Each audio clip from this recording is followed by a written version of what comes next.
I'm Jeff. And this is a new episode of Fix My Ride. Today's episode, we will also be talking about torquing valve bodies to specifications. This is the torque wrench that we will be using.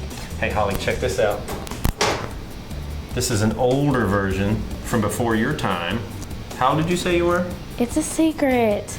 Anyway, the older ones like this, when you started applying torque, this little needle would come over and show you the torque setting.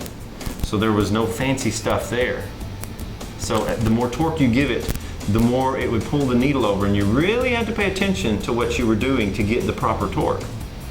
And let's take it back one step further. Look at that.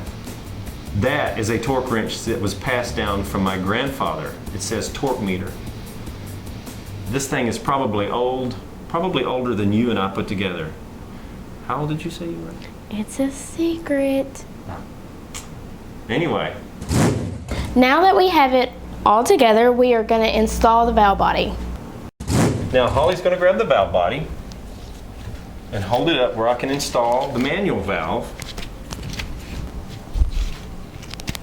Right here. Get that up into place. And then I'm going to install the manual, the Z-Link. They call it the Z-Link. I'm going to put that up here. All right, bring it on over here and hold it up while I install this.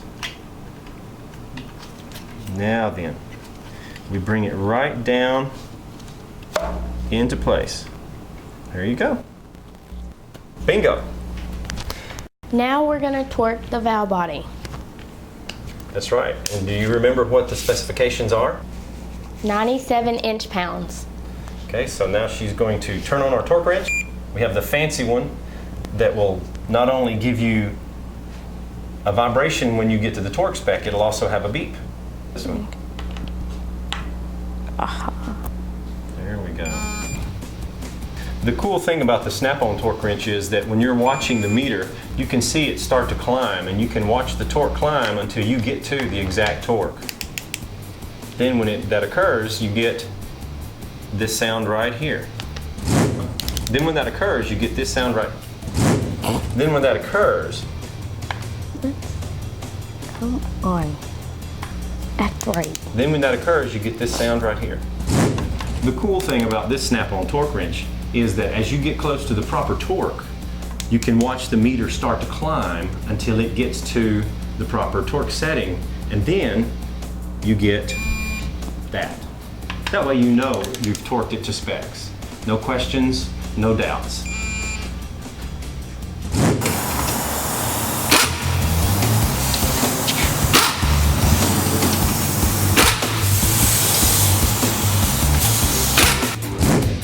It's always important to check the torque on your rims.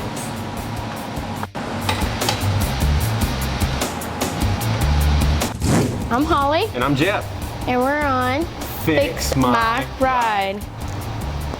And we're going to talk about air conditioners today.